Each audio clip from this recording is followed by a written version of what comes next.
free, mother trucker!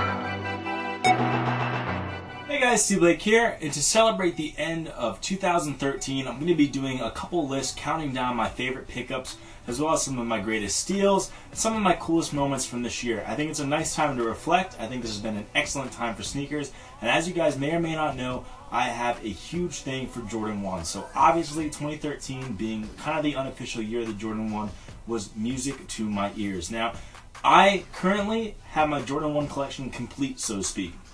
This doesn't mean I'm not going to add more things to it, but every single pair that I would have liked to have, in terms of every single colorway I'd like to have, I do have. Of course, I could go back and collect all the OGs, but being a college student, that's not really something that's financially feasible for me right now. So ideally later down the road, I'll be able to go back and collect all those things. But right now, I have all the colorways that I could have wanted. So I'm going to go through all of them.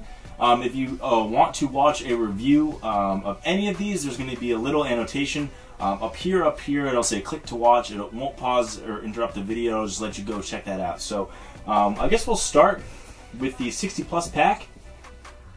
Being from the Boston area these last couple of years, getting the Celtics in hand was a great pickup for me. I actually purchased the Breads and Celtics separately. They both cost me around $80, so it's possible to kind of find some cool deal hunts. I actually haven't reviewed the Bread colorway yet. But if you're actually interested in the Celtics, I just posted a size 11 up. This is a size 12.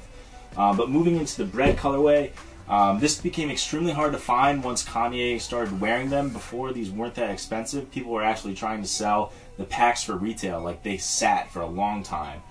So this is a 60 plus pack. I'm probably going to pick up the OG inspired ones that drop this winter. But if I don't, I'm not really crying over them because I already have this pair in the collection. A gem that took a while to hunt down for the right price was the Doernbecher Jordan 1. This is currently one of my favorites in the collection. I love the inspiration. It has a really cool story behind it, and not a lot of people, one, are familiar with this sneaker, and two, really appreciate the story or are very familiar with it because it just was one of the first Doernbecher Jordans to actually be created. So it goes back in time quite a bit, but it has some nice features on it. I love the metallic kind of glitter that's on the upper. It's a weird type of material on it, so it might be a little bit hard for some of you guys to wrap your mind around or get into, but personally I'm a fan of it. It's like unlike anything I have in my collection, and as you can see, it stands out in my Jordan 1 collection. Something that's super classic is the Jordan 1 Chicago. This dropped in January of this year. I was surprised and get the OG treatment, although I'm expecting it to in 2015, as that'll be the 30th year anniversary from the time the sneaker dropped.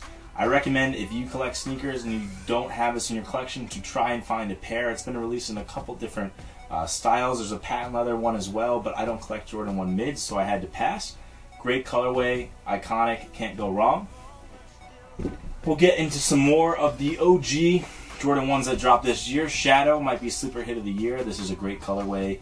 A lot of people love black, white, gray color schemes. This sneaker fits into that perfectly. Happy to have picked this up. Haven't reviewed that, so apologies on that one. And the Knicks Jordan 1 just kind of found its way into the collection. Originally I wasn't liking it, but with the special insoles and the fact that I was able to get it for retail, it made pretty much sense to add it in there. Smooth colorway. Again, some stuff that you don't usually see from Jordan brand in terms of color schemes. Moving our way to the Black Toe Jordan 1. I've rocked pretty much all. I'll talk about the ones I haven't rocked, but this sneaker I've worn maybe a dozen times. To me, Jordan 1s don't really look terrible once you wear them. That creasing around the toe box is kind of part of the battle scars, the rite of passage. Again, another classic Chicago's color scheme with the blacks, the whites, and the reds. Happy to have that as well. The most elusive pair for me was the Royals. Thought they were going to have more of them. They dropped in a weird fashion. There's a lot of fakes out there right now, so this took the longest for me to find. I refused to pay resale, and I got this pair from my buddy out in Hawaii who happened to be sitting on one, so I really was appreciative of him and appreciative of the sneaker, which I've laced up a couple times already.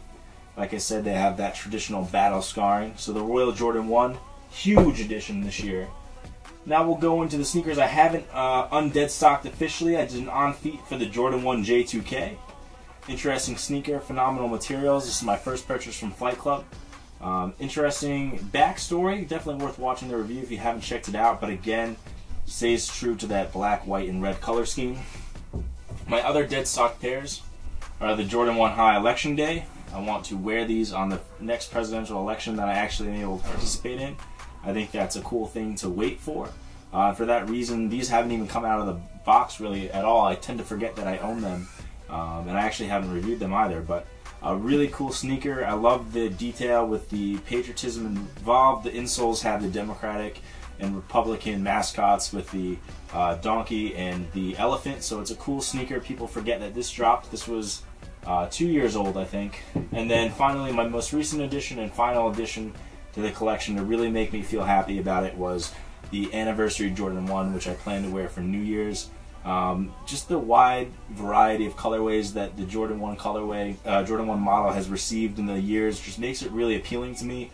I think the classic silhouette of the Nike Dunk, which is very similar to the Jordan 1 obviously, is something that's both timeless and something that'll always be in fashion, if that makes sense.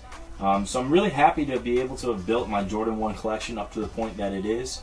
Let me know down in the comments what your favorite Jordan 1 is and which pair you enjoyed the most, or the one that you enjoyed the most in your collection. I really appreciate you guys taking the time out of your day to watch my video. If you want to leave a like button, hit the like button, leave a like button. If you want to hit that like button for me, it would go a really long way, so I appreciate that. T-Lick signing out. Peace, guys.